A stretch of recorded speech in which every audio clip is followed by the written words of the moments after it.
So guys, एक paper checker board exam के अंदर जब पेपर चेक करता है तो आप सभी को पता है कि उसके बाद बहुत सारे पेपर होते हैं चेक करने के लिए। तो कुछ चीजों को दिमाग में रख के वो फटाफट फटाफट पेपर चेक करता है, क्योंकि उसको 15 to 20 डेज के अंदर ही 250 से 300 पेपर चेक करना रहता है। और उसको मन तो इतना नहीं रहता, पर उसके ऊपर इतना ज्यादा प्रेशर रहता है ऊपर से कि वो करके देना पड़ता है विदाउट इंटरेस्ट। आप बोलोगे सर उसके लिए पैसा मिलता है, पैसा एकदम ना के बराबर मिलता है जिस लेवल का उन्हें हार्डवर्क करना रहता है पेपर चेकिंग के लिए। अगर बिना मतलब कुछ भी इधर उधर हो गया तो भी लेने के देने पड़ जाते हैं। इसीलिए बोर्ड एग्जाम में कुछ रूल्स को फॉलो करके क्या किया जाता है, फटाफट पेपर चेकिंग की जाती है। अब गाइज यहाँ आपके मन में क्वेश्चन चल रहा होगा, तो क्या सर बोर्ड एग्जाम का जो पेपर होता है बहुत ज्यादा हार्ड और बहुत डिफिकल्ट चेक होता है? तो क्लियर कट आपको बता देना चाहता हूं कि अगर आपने स्टेप्स को, फॉर्मेट को, बोर्ड रूल को प्रॉपर तरीके से समझ के अगर पेपर लिखा तो भाई स्कूल के कंपैरिजन में भी ज्यादा सिंपल बोर्ड की पेपर चेकिंग होती है। क्योंकि यहाँ आपको बताना चाहूंगा कि यहाँ हमारे जो टीचर्स होते हैं उनको आंसर की दिया जाता है बोर्ड की तरफ से, और वो आंसर की को देख के क्या किया जाता है, पेपर को चेक किया जाता है। ये हो गई बात। इसकी बात गाइस एक और इंपॉर्टेंट बात कि जब जब मतलब कि पेपर चेक किया जाता है तो सिंपल सी बात है, हर स्टेट चाहता है कि जब उनका रिजल्ट निकले, या कोई भी बोर्ड चाहता है कि उनका रिजल्ट निकले और वो रिजल्ट बाकी लोगों के कंपैरिजन में बहुत अच्छा हो। जैसे, और ये चीजें स्कूल के लेवल पे भी होती है, हर स्कूल चाहता है, हर कॉलेज चाहता है कि उनका जो रिजल्ट निकले वो बाकी स्कूल और कॉलेज के कंपैरिजन में ज्यादा अच्छा हो। इसीलिए आप दिमाग में से हटा दो कि जो आपके कॉलेज और स्कूल में जो इंटरनल मार्क्स है उसमें कुछ कम ज्यादा ऐसा होगा, जितना आपका हक होगा उससे ज्यादा ही मिलेगा, उससे कम होने वाला नहीं है। बिल्कुल समझ में आए, ये मेरी बात दिमाग में रख लो। बट जो चीजें बता रहा हूं आगे बहुत सारी ऐसी ऐसी चीजें आएगी जिससे आपको तरीका चेंज करने में हेल्प होगा कि आपको किस तरह से बोर्ड एग्जाम के पेपर को लिखना है। और वो तरीका अभी भी आपके पास अच्छा खासा टाइम है, अगर ये अपना लेते हो तो भाई सोने पे सुहागा हो जाएगा।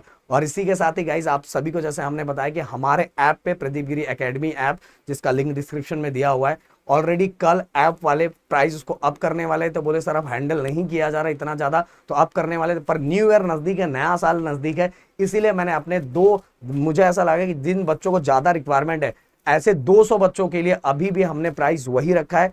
तो अगर आज ही हो जाएगा तो आज खत्म हो जाएगा, कल तो कल खत्म हो जाएगा, फिर भी 1 तारीख तक, अगर 1 तारीख तक हुआ या नहीं हुआ, बट 1 तारीख के बाद तो प्राइस अप हो जाएगा। तो भाई ऐप पे आपको ऑलरेडी चीजें दिख रही है, फटाफट फटाफट 10th स्टैंडर्ड वाले बच्चों के लिए सभी कोर्सेस है, और 12th वाले बच्चों के लिए आपके लिए तो प्रदीप गिरी अपडेट पे लेक्चर्स आ रहा है, और साथ में इंग्लिश का हमने स्पेशल आपके लिए ऐप पे लेक्चर डिजाइन किया हुआ है जो 26 से स्टार्ट हो गया है। ऑलरेडी हमने टाइम टेबल रिलीज कर दिया इंट्रोडक्शन लेक्चर में, तो फटाफट जाके ज्वाइन कर लो गाइस। और फटाफट अगर कुछ प्रॉब्लम आ रहा है तो हमने हेल्पलाइन नंबर नीचे दिया है, उसको कॉल करके फटाक से पूछ सकते हो।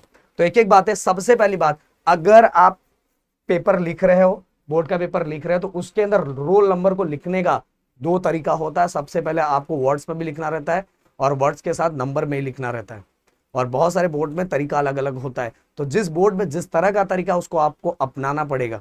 बट अपने इधर ज्यादातर चीजें यही होता है कि आपको वर्ड में और नंबर दोनों फॉर्म में लिखना, और ये मैं लिख के भी दिखाऊंगा, टेंशन नहीं लेने का। आपने अपने चैनल को सब्सक्राइब किया है, प्यार दे रहे हो, तो प्रदीप सर सब चीजें आप तक प्रोवाइड करेंगे। दूसरी बात गाइस, सिग्नेचर में बहुत बार प्रॉब्लम होता है कि हम जब फॉर्म भरते हैं और फॉर्म भरने के टाइम हमने मजा, क्योंकि हमारा लेवल अभी 10th और 12th का रहता है तो हम इतना भी ज्यादा सीरियस नहीं होते, तो हम कैसे भी सिग्नेचर मार देते हैं। और जब बोर्ड एग्जाम के टाइम, जब आप एग्जाम हॉल में बैठे रहते हो, उस समय भी वो सिग्नेचर करना रहता है, और कभी कभार वो सिग्नेचर मिसमैच हो जाता है और यहाँ भी लफड़ा क्रिएट हो जाता है। इसीलिए जो सिग्नेचर आपने उस समय किया था फॉर्म भरने के टाइम, वही सेम टू सेम सिग्नेचर आपके एग्जाम हॉल में भी होना चाहिए, नहीं तो वहां भी उनके दिमाग में पहला ही टेंशन स्टार्ट हो जाएगा, लगता है यहां से सिस्टम कुछ गड़बड़ है। दूसरी बात गाइस, होलोक्राफ्ट एंड बारकोड, ये दोनों चीज बहुत सिस्टमैटिक वे में, क्योंकि देखो जब पेपर चेकर स्टार्ट करेगा ना, बोलेगा भाई ये यहां से गंदगी से काम किया, अच्छे से नहीं किया है, तो वहां से वैसे होलोग्राफ और बारकोड आपका सिस्टम कुछ रहा ना, वैसे आपको पेपर ही चेक नहीं होगा, इसलिए इस पे भी आपको ध्यान देना। और अपने चैनल पे ऑलरेडी मैंने बताया हुआ कि होलोग्राफ और बारकोड कैसे चिपकाते हैं, पुराने वीडियोस हैं, और पुराने वीडियोस कुछ भी चेंज हुआ नहीं है, सब कुछ मेथड वैसे का वैसा ही है। आप शॉर्ट्स में भी मैंने एक वीडियो बनाया, उसमें भी देख सकते हो, या तो होलोग्राफ और बारकोड गिरी ट्यूटोरियल डालोगे आपके सामने आ जाएगा। और Pradeep sir as a student, ये मेरा सबसे वायरल वीडियो है जिसके अंदर मैंने बच्चों को एज अ स्टूडेंट बन के चीजें बताई कि मैं होता तो क्या करता। वैसे मेरे बहुत सारे बोर्ड के बहुत सारे वीडियोस हैं, अगर आप लोगों को चाहिए कि सर हमारे लिए भी बनाओ तो आपके लिए भी हम लेके आ जाएंगे। इसके बाद guys, no cut on first page. देखो पहला टारगेट ये होता है, फर्स्ट इंप्रेशन लास्ट इंप्रेशन।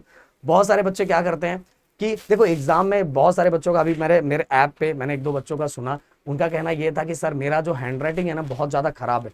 देखो हैंड राइटिंग आपका टाइप राइटर के जैसा नहीं है, बिल्कुल कोई मैटर नहीं करता, आप जैसा लिखते थे आप वैसा ही लिखो। हाँ, बस बहुत सारे बच्चों को ये भी आदत है, जब हिंदी और मराठी में लिखते हैं तो ऊपर ऐसा उसको कंप्लीट नहीं करते, समझ में आया, आधा ही लिखते हैं, जैसे इंग्लिश में लिखते हैं तो उसको बंद नहीं करते, समझ में आ रहा है कि ऊपर की लाइन जो होती है वो लाइन देते नहीं है। तो ये हैबिट तो बिल्कुल हटा दो, बिल्कुल हटा, अगर ये हैबिट है तो इसको चेंज करना ही पड़ेगा। हैंड राइटिंग आपकी खराब है, जैसा है वैसे ही रखो, आप टाइपराइटर जैसा नहीं लिखते हो तो कोई प्रॉब्लम नहीं है, बट कट शर्ट नहीं करना है।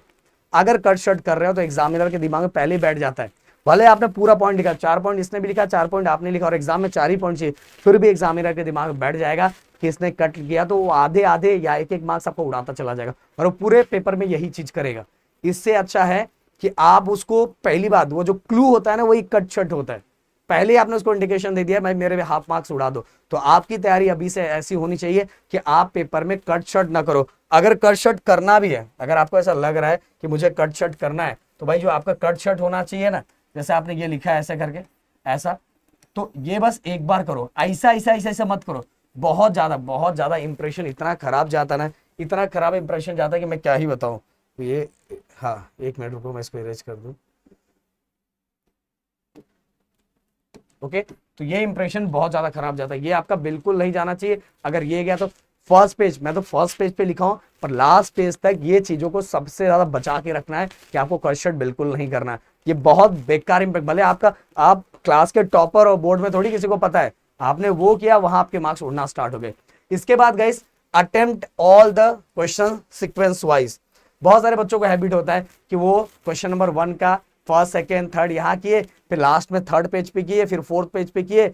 भाई आपको लग रहा है कि मैंने सब किया, देखो पेपर जो चेक कर रहा है ना उसके लिए जितना आसान आप पेपर चेकिंग करके, मतलब पेपर जो उसको जितना आसान होगा ना पेपर चेक करना आपका, उतने आपको अच्छे मार्क्स मिलेंगे। ये नहीं बोल रहा हूँ 4 मार्क्स का तो 6 मार्क्स मिल जाएगा, 4 के 4 ही मिलेंगे, बट गाइस कट कहीं नहीं होगा। उसको आपके दिमाग में ये होना चाहिए जो पेपर मेरा चेक कर रहा है ना, वो भाई पेपर चेक करते करते मुझे 4 बात ना सुनाए, एकदम आराम से हंसते खेलते क्या पेपर दिख रहा, मट पट पट पट पट मारता जाए। तो उसके लिए आपको सब सीक्वेंस वाइज होना चाहिए, question number 1, question number 2, question number 3, आपको ये बात तो पता ही है, क्वेश्चन नंबर 1 के सभी क्वेश्चन, इसके बाद नया क्वेश्चन नए पेज पे, और वो कैसे करना है इसके बारे में मैं स्पेशल वीडियो बनाऊंगा कि उसका तरीका क्या होता है, प्रॉपर तरीका क्या होता है। पर मैं यहाँ बताना चाहूंगा, attempt all the question sequence wise.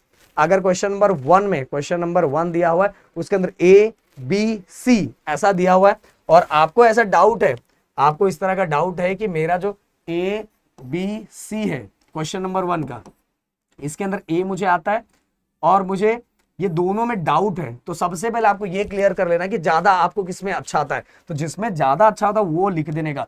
क्योंकि अगर इसमें से 2 ही लिखना है, 3 में से कोई 2 लिखना है, तो स्टार्टिंग का जो 2 लिखे रहोगे ना वही चेक होगा।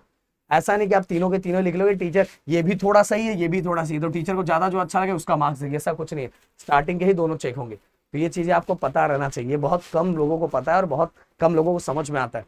कुछ लोगों को ऐसा रहता है कि अगर एक्स्ट्रा क्वेश्चन मैं लास्ट में लिख दूंगा, अगर मेरा ये गलत हो जाए मार्क्स मिल जाएगा, नहीं भाई, जो तुमने स्टार्टिंग में लिखा है ना वही मार्क्स मिलेगा, एंडिंग का कहानी खत्म। इसलिए सीक्वेंस वाइज चीजें होनी चाहिए, अगर सीक्वेंस वाइज रखोगे तो आपको कुछ प्रॉब्लम आने वाला नहीं है।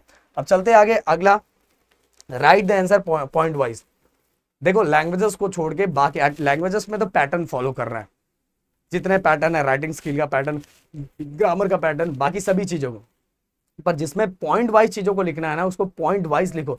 भले आपने भर भर के स्टोरी जैसा एकदम सही लिखा है, बुक का उठा के छाप दिया है, फिर भी आपके मार्क्स कट हो जाएंगे, आपको मार्क्स नहीं मिलेगा।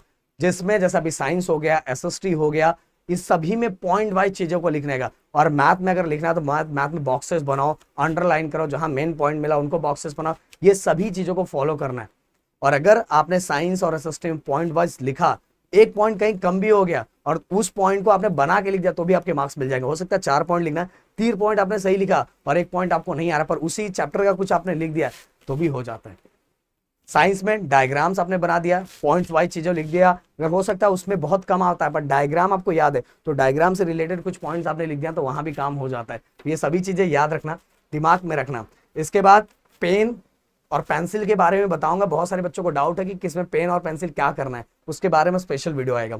इसके बाद guys, attempt all the question, मैंने आप सभी को बोला है कि बोर्ड एग्जाम में पहले तो ये करो, जो क्वेश्चन आ रहा है उसको कर डालो, और जो शक है उसके लिए जगह छोड़ दो, और जगह छोड़ के लास्ट में कुछ ना कुछ करो, भर के आओ उस चैप्टर से रिलेटेड जो आता है, उस टॉपिक से रिलेटेड जो आता है, पर छोड़ो मत। आपको रूल्स में बता दूंगा, 2 मार्क्स के लिए 4 पॉइंट, 3 मार्क्स के लिए 6 पॉइंट, इस तरह से लिखना है, तो उससे रिलेटेड जो आता है वो लिख के आओ। ऐसा नहीं कि आप छोड़ के आ रहे हो, वो कोई मतलब नहीं। अगर थोड़ा लिख के आओगे तो अगर कहीं कुछ गड़बड़ हो रहा है, कहीं मार्क्स कम हो रहे हैं आपके नैया पार होने में, तो कहीं आप कुछ लिखे रहोगे तो मार्क्स मिल जाएगा। और कहीं ऐसा भी होगा, कुछ ऐसा लग रहा है कि आप नहीं लिख रहे हो, इससे अच्छा लिख दोगे तो कहीं आधा और 1 मार्क्स बढ़ जाएगा। और आधे और 1 मार्क्स की भी बहुत ज्यादा वैल्यू होती है बोर्ड एग्जाम में। तो शायद मेरी बात समझ में आ गई होगी। और ये सभी चीजें भाई अगर अच्छे समझना है तो ऐप पे ज्वाइन हो जाओ, वहां तो डायरेक्ट आप हमसे पूछ सकते हो और डायरेक्ट हम आपको बता सकते हैं। मिलते हैं नेक्स्ट वीडियो में। Thank you so much guys, जय हिंद दोस्तों।